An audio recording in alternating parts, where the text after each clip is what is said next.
விஜய், சீமான், எடப்பாடி, ஸ்டாலின். விஜய் விஜய் என்ன காரணம் சார் அந்த மாதிரி சொல்றதுக்கு? விஜய் வந்து நாட்டுக்கு நல்லது பண்ணுவார்னு நினைக்கிறேன். மக்கள் மத்தியில குறிப்பா பெண்கள் மத்தியில இளைஞர் மத்தியில ஆதரவு இருக்குன்னு சொல்றாங்க, உண்மைதானே? உண்மைதான். இப்போ நீங்க எல்லாம் எந்த ஏரியா இருக்கு? நாங்க பெரம்பூர், சென்னை. சென்னைதான். உங்க தொகுதியில் தான் நிக்கிறாரு, எப்படி பாக்குறீங்க? குறிப்பா வந்து வட சென்னையில பெரம்பூர் தொகுதியை தேர்ந்தெடுக்கிறாரு விஜய். வெற்றி பெற வாய்ப்பு இருக்குதா? கண்டிப்பா இருக்கு. ஏன்னா அதுவும் சென்னை வந்து திமுக கோட்டைங்கிறாங்க, யாருமே வெற்றி பெற முடியாதுங்கிறாங்க. இதெல்லாம் சொல்லவே முடியாது. கண்டிப்பா வெற்றி பெறுவார். கண்டிப்பா. விஜய். என்ன காரணம் சார்?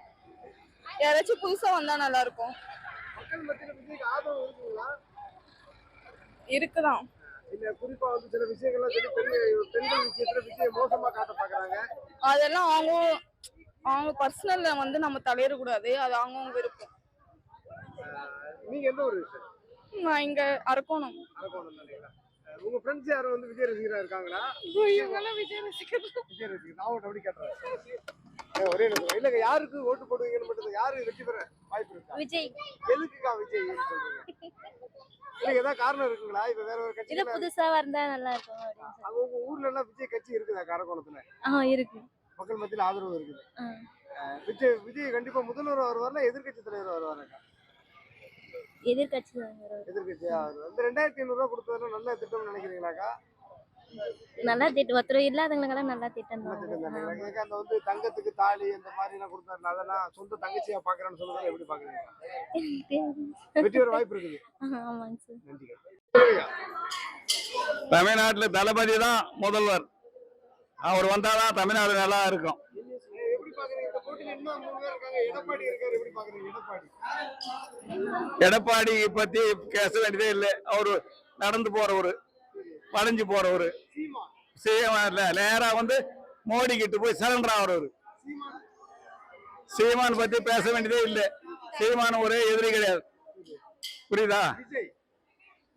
விஜய் அதை விட விஜய் வந்து உறுப்பினரே கிடையாது. எங்கேயுமே எந்த கட்சியிலையும் எந்த இடத்துலயும் எந்த வில்லேஜ்லயும் உறுப்பினர் கிடையாது, அடித்தளம் கிடையாது. நான் ஒரு பழமொழி சொல்றேன். உப்பு கப்பு ரம்பு நொக்க போலிகனுண்டு ஜோட ஜோட ருசுர ஜாட வேறு புருசுலந்து புண்ணிய புருசுல் வேறையா விஸ்வதாபிராம வினுதவேமான்னா. கலைஞரு உப்பும் கற்பூரம் ஒரே ரகம். உப்பும் கற்பூரம் ஒரே ரகம். ஆனா உப்பு வந்து ருசி கொடுக்கறது, கற்பூரம் உருகுறது. உருகிட்டாரு இந்த கட்சி மக்களுக்காக. யாரு? கலைஞர். இந்த கட்சிக்காக கற்பூரம் போற உருகிட்டாரு. தளபதி வந்து மக்களுக்கு ருசி விட்டாரு. உப்பு எப்படி ருசி கொடுக்குதோ அது போல ருசி விட்டாரு. பெண்கள், ஆண்கள் எல்லாருக்கும் ருசி விட்டாரு தமிழ்நாட்டுல. ஆனா கட்சிக்காருக்கு தான் ருசி விட்டல. அது செய்வார். இந்த தடவை வந்தா கட்சிக்காரு செய்வார் என்ற ஒரு நம்பிக்கை. அவ்வளவுதான். 2026 யாரு சிஎம் வந்தா நல்லா இருக்கும்? எனக்கு ஒரு படிச்ச ஒரு நல்ல ஒரு தரமான ஒரு ஆள் வந்தா நல்லா இருக்கும். அண்ணாமலை மாதிரி ஆட்கள் வந்தால் நல்லா இருக்கும், என்னுடைய அபிப்பிராயம். இப்ப என்ன பாக்குறீங்க? அந்த போட்டியில வந்து அண்ணாமலை அவர் இல்லாட்டி கூட எடப்பாடி இருக்காரு, சீமான் இருக்காரு, விஜய் இருக்காரு. சரி, அவருடைய ஆதரவுல வந்தாலும் அண்ணாமலை அந்த அளவுக்கு செயல்பட முடியுமான்னு எனக்கு தெரியல. அவரே இண்டிவிஜுவலா வந்தார்னால் ஓரளவுக்கு நல்ல முறையில் செயல்படுத்துவார்ன்ற நம்பிக்கை இருக்கு. படித்த நல்ல ஒரு முதலமைச்சர். இதுவரைக்கும் படிக்காத ஆட்களே பார்த்து துவண்டு போச்சு இந்த தமிழ்நாடு. இனியாவது நல்லா இருக்கட்டும். இப்ப நீங்க இதுல பாக்க இந்த 4 பேர்ல யார் பெஸ்ட்னு நினைக்கிறீங்க? விஜய் இருக்காரு, சீமான், எடப்பாடி, ஸ்டாலின். அப்படின்னு சொல்ல போனா இப்போதைக்கு திமுக வந்து அவ்வளவு சரியான ஒரு ஆட்சி, நல்ல ஆட்சி கொடுக்கல. விஜய் வர்றாரு, அவர் அவ்வளவு முடிஞ்சு அதிகபட்சம் ஒரு 15% ஓட்டு எடுக்கலாம். ஆனா தானா நின்று ஜெயிக்கிறதுக்கு வாய்ப்பு இல்லை. திமுக கூட போகல. இவர் இப்படி இவரோட ஒரு அலைன்ஸா இருந்தால் கூட கட்சி அவர் வளர்க்கறதுக்கு நல்ல ஒரு வாய்ப்பு இருக்கும். அவருக்கு இந்த இண்டிவிஜுவலா செலவழிச்சு அவர் சிரமப்பட வேணாம், கட்சியை வளர்க்கறதுக்கு நல்ல வாய்ப்பு இருக்கு. அந்த மாதிரி சேர்ந்து ஒரு இது பண்ணாருன்னா அவருக்கு நல்லது. அவர் தனியா இருந்தாருன்னா இந்த 2 கட்சிக்காரர் வந்து அவரை வந்து காலி பண்றதுக்கு தான் முயற்சி பண்ணுவாங்க. இது என்னுடைய கருத்து. சீமான் அவரு நல்ல மனிதர், உண்மை பேசுவார். ஆனா எந்த காலத்துல வர்றதுக்கான வாய்ப்புகள் இல்லை. யாரு கூடயாவது ஒருத்தர் கூட அலைன்ஸ் இருந்தா தான் வந்துதான், அதுக்கு மேலதான் அவர் எடுத்தாரோ ஸ்டெப் எடுத்தாருன்னா ஓரளவுக்கு கட்சியும் வளரும், அவரும் சமாளிப்பாரு. இதா இருக்கும். அவர் ஜெயிக்கிறதுக்கான வாய்ப்புகள் நிறைய இருக்கும். யாரோட கூட்டணி வைக்க முடியல, ஏன்னா யாரும் சரியா இல்லை, அதனாலதான் இப்படியே தனியா சொல்லிக்கிட்டே இருக்க வேண்டியது. அவர் எப்படி வளர முடியும்? எப்படி வளர முடியும்? வளர்ச்சியே இருக்காது. ஒவ்வொருத்தரா இருக்கிற முறை அவன் சக்திக்கு தான் செலவழிச்சு ஓட வேண்டியதுதான். வளர்ச்சி வேணும்னா யாரையும் இந்த திருட்டு குறியீடு யார்ட்டையாவது ஒருத்தர் கூட்டணி இருக்கணும்.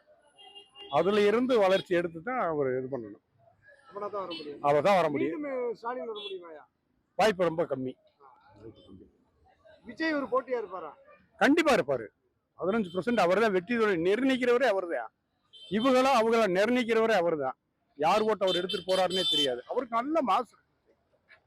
எம்ஜிஆருக்கு அடுத்து இவருக்கு தான் ஒரு மாசம் பார்த்துருக்கு. குறிப்பா அண்ணாமலை பேசும்போது கூட சொல்றாரு, எதுக்கு தேவையில்லாம விஜய் வந்து கொள்கை ரீதியா பிடிக்கலன்னா சொல்லுங்க, எதுக்கு பெண்களை காட்டி வந்து மிரட்டி அடிபணிய வைக்கிறீங்கன்னு சொல்றாரு. ஆதரவா பேசுறாரு. யாரு சொல்றது? அண்ணாமலையாலே விஜய்க்கு ஆதரவா பேசுறாரு. எதுக்கு அண்ணாமலை அவரோட கொள்கையில அப்புறம் நியாயத்தை பேசுறாரு. ஆதரவுலாம் கிடையாது. வந்தா மிச்சம் வரல, அதுக்கு என்ன பண்றது?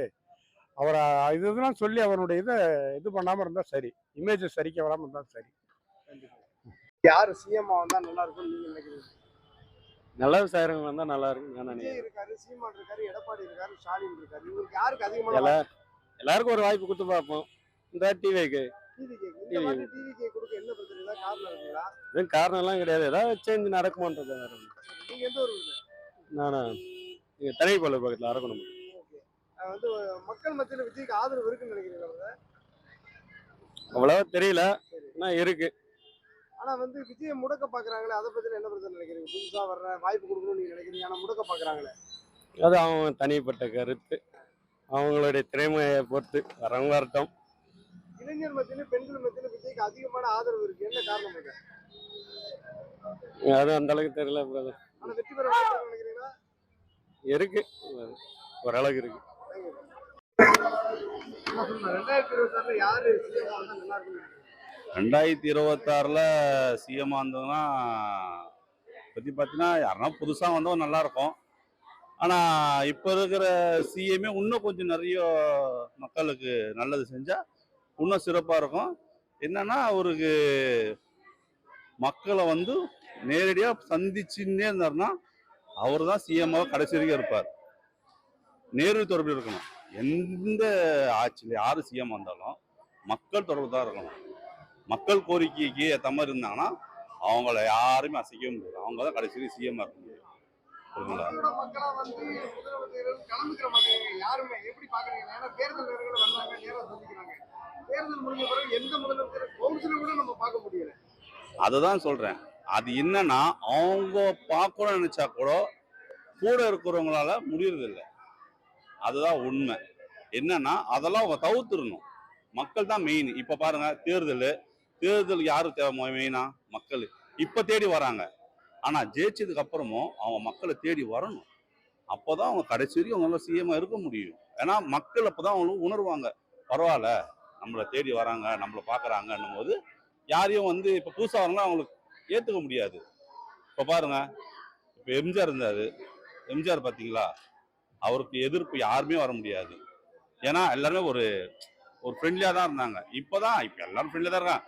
சும்மா கூட இருக்கிறவங்களே பாத்தீங்கன்னா அதை வந்து பெருசாகி விரிசல் ஆக்கிக்கிறாங்க. அது ஒண்ணும் இல்லை. மக்களோட மக்களா இருக்கணும். என்னை பொறுத்தவரை யார் வேணா வரலாம். இது வந்து இவங்க தான் வரணும் அவங்க தான் வரணும் கிடையாது. யார் வேணா சிஎம் ஆகலாம். மக்களோட மக்களா அவங்க இருக்கணும். அதான் என்னோட ஆசை. சொல்லுங்க. 2026 யார் சிஎம் வந்தா நல்லா இருக்கும்? கண்டிப்பா என்டிஏ கூட்டணி தானே. அண்ணன் எடப்பாடி தலைமையில ஆட்சி அமைக்கிறாங்க தமிழ்நாட்டுல. ஆமா. எப்படி பாக்குறீங்க? பாஜக கூட கூட்டணி சேர்ந்தாலே தமிழ்நாட்டுல ஆட்சி அமைக்க வாய்ப்பு இல்லை அப்படிங்கிற மாதிரி சொல்றாங்க. குறிப்பா அண்ணாமலை போன்றவர்கள் வந்து பயங்கரமா வேலை பார்த்துட்டு இருந்தாங்க. எடப்பாடிக்கு அவருக்கு இருந்த பிரச்சனைனால வந்து அவரை எடுத்து விட்டாங்க அப்படின்லாம் சொல்றாங்க. எப்படி பாக்குறீங்க? எல்லாமே அரசியல் விமர்சனம் தானே. நம்மளுக்கு ஒருத்தவங்க பிடிக்கலன்னா நம்ம ஆப்போசிட் இருக்கிறவங்க நல்லதே பண்ணாலும் நம்ம கெட்டதாக தான் பேசுவோம். அப்படிதான் நான் அதை பார்க்குறேன். அதனால கண்டிப்பா அதெல்லாம் வந்து விமர்சனங்களாகவே இருக்கும். கண்டிப்பா என்டிஏ அலையன்ஸ் வந்து இந்த வாட்டி தமிழ்நாட்டில் ஒரு கலக்கும். விஜய் கண்டிப்பா அவர் ஒரு கேம் சேஞ்சர். ஏன்னா அவர் வந்து இன்னைக்கு நிலைமைக்கு அவர் அரசியலில் வந்து அவரை தவிர்த்து நம்ம வந்து அவர் அசால்ட்டாக இட போட முடியாத ஒரு சுச்சுவேஷனில் தான் இருக்காரு. கண்டிப்பாக அவர் ஒரு கேம் சேஞ்சர். என்ன வேணாலும் நடக்கலாம். அவர் பிரிக்க போகிற ஓட்டு தான் அடுத்த வர ஆட்சிக்கு வந்து ஒரு கேம் சேஞ்சராக இருக்கும். ஒரு ட்ரம் கார்டாக இருக்கும். ஸ்பாய்லர், அவ்வளோதான். அவர் ஒரு ஸ்பாய்லர்.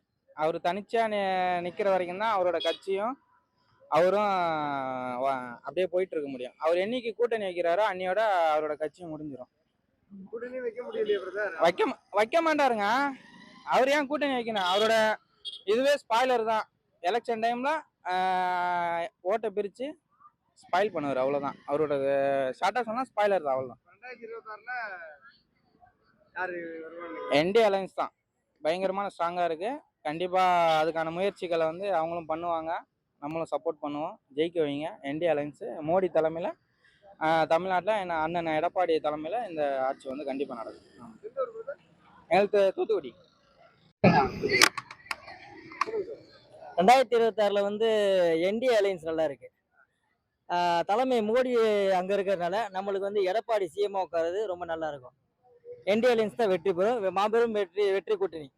அதனால எப்படி பாக்குறீங்க பிரதர்? இப்போ வந்து இந்த போட்டியில வந்து சீமான் இருக்காரு, விஜய் இருக்காரு, ஸ்டாலின் இருக்காரு. ஸ்டாலின் வர வாய்ப்பு இருக்கா? ஸ்டாலின் மீண்டும் வர வாய்ப்பெல்லாம் கிடையாது. எதனால சொல்றேன்னா, மக்கள் அவ்வளோ அதிருப்தியில் இருக்காங்க, மிகப்பெரிய அதிருப்தியில் இருக்காங்க. அதனால கண்டிப்பா மோடி தலைமையிலான என்டிஏ ஆட்சி தான் இங்க தமிழ்நாட்டில் மலரும். இது இப்போ விஜய் வந்திருக்காரு, எப்படி பாக்குறீங்க? விஜய் அவர் வந்து அவருக்கு நல்ல ஃபியூச்சர் இருக்கு. பட் இப்போதைக்கு அவர் பால்வாடி குழந்தைன்றதுனால ஃபியூச்சர்ல பார்த்துவோம், இன்னைக்கு வேணாம், பார்ப்போம். சீமான் அவரு கருத்து இல்ல.